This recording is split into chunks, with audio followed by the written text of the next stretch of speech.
నమస్తే, welcome to our channel. నేను సమ్రీన్. కవి, రచయిత, పరిశోధకుడు, సంపాదకుడు, వక్త, నటుడు, వ్యాఖ్యాత. ఈరోజు మనతో ప్రముఖ పల్లేర రామ్మోహన్ రావు గారు ఉన్నారు. వారితో భాగవతం గురించి ముఖ్యాంశాలు తెలుసుకుందాం, వారితో మాట్లాడదాం. నమస్తే సార్. నమస్తే అండి. సంపాదన ఆశలు సమాజంలో ఎక్కువ పెరిగిపోతున్నాయి. ఆ చిన్న బిజినెస్ అని, ఈ బిజినెస్ అని, ఆన్లైన్ అని ఏదో ఒక రకంగా సంపాదించేస్తున్నారు. ఆశ అనేది పెరిగిపోయింది. సో సంపాదన గురించి కూడా మన భాగవతంలో ఏమైనా చెప్పారా మీ మాటల్లో? వాళ్ళ సమాజానికి అవసరమైన విషయం ప్రస్తావించారు.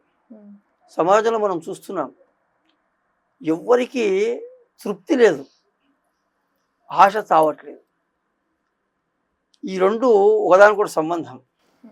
ఆశ పెరిగిపోయి ఏమైపోతుందంటే, మనిషి జీవించాలంటే కొంతవరకు చాలు, పొట్టకు బట్టకు లోటులేనంత ఉంటే సరిపోతుంది వాస్తవంగా. కానీ ఎవ్వరికి ఎక్కడికి అంతులేనటువంటి ఆశ.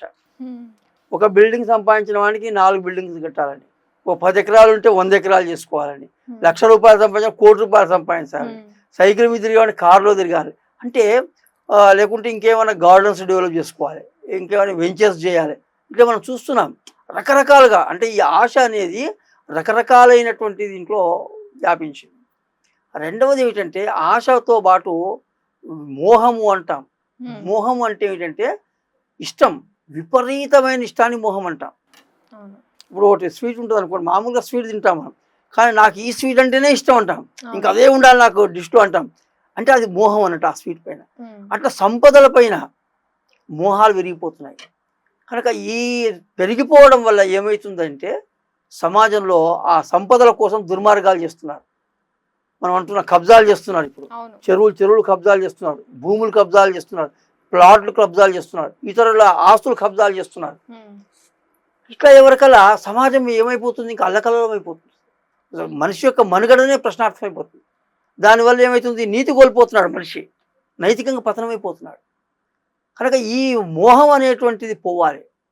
భాగవతం ఎప్పుడు కూడా రకరకాలైన సందేశాలు ఇస్తుంది. ఒక మాట అంటారు పెద్దలు, భాగవతం వింటే మనం బాగవుతాం అని.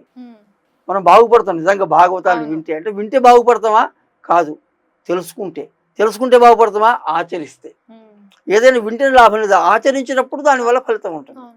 అట్లా భాగవతం కూడా మనం ఆచరించడానికి ఉపయోగమైన ఒక మాట చెప్పింది.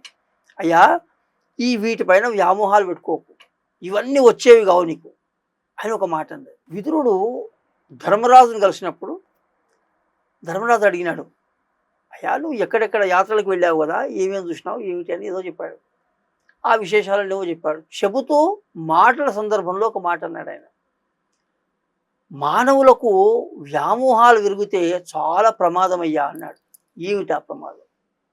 దేని మీద వ్యామోహం ఉంటుంది? ప్రధానంగా బాలాజనశాలా ధనలీలావన ముఖ్య విభవలీన మనీషాలాలసులగు మానవులను కాలము వంచించు దురవగాహము సుమతి.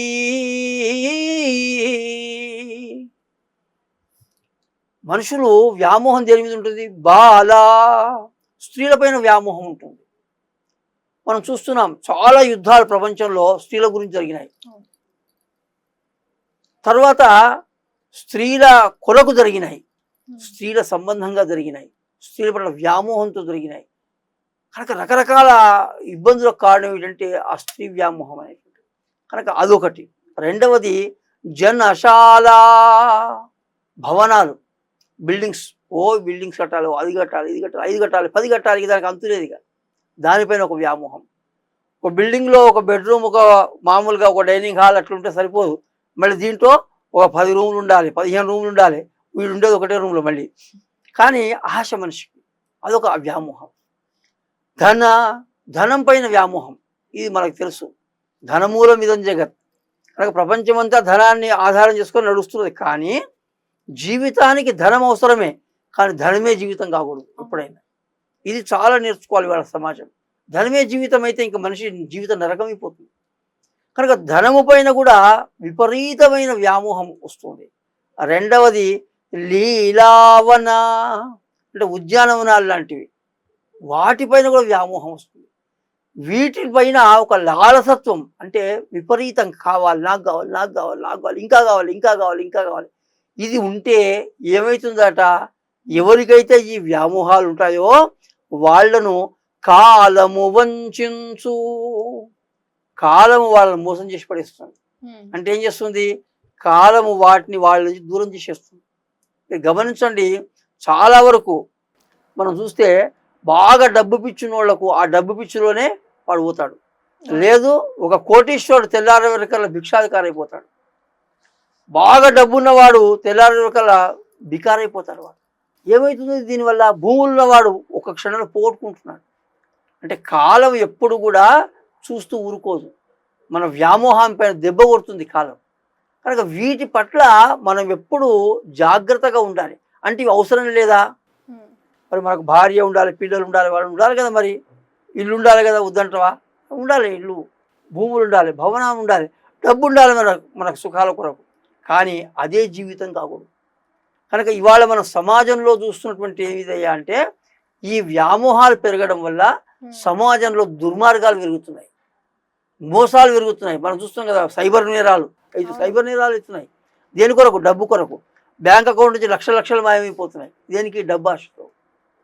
స్త్రీలను ఎరగా చూపించేసి చాలా మోసాలు చేస్తున్నాడు. మనం ఫేస్బుక్లో ఇట్లా చూస్తున్నాం, అట్లాంటివి జరుగుతున్నాయి. బిల్డింగ్లు, ఒకే బిల్డింగ్ పైన 3-4 రిజిస్ట్రేషన్స్ చేస్తున్నాడు, ఒక 10 మందికి చేస్తున్నాడు, అదో జరుగుతున్నాయి. కనుక ఈ విధమైన మోసాలకు కారణం ఏమిటి అంటే, మనకు ఆ వ్యామోహం ఉంది కనుక. ఆ చేసేవాడిని కూడా వ్యామోహం వల్లనే చేస్తున్నాడు అవన్నీ. కనుక ఇట్లా చేయకండి నాయన, కాలము చాలా కఠినమైనది. కాలము కూడా నిన్ను ఎప్పుడో దెబ్బతీస్తుంది. అంటే మరి కాలం ఏం దెబ్బ తెలుసుకోవచ్చా, మనం ఏం చేస్తో తెలుసుకోవచ్చా అంటే, ఒకటే మాట, దురవగాహము. కాలాన్ని మనము అర్థం చేసుకోలేము.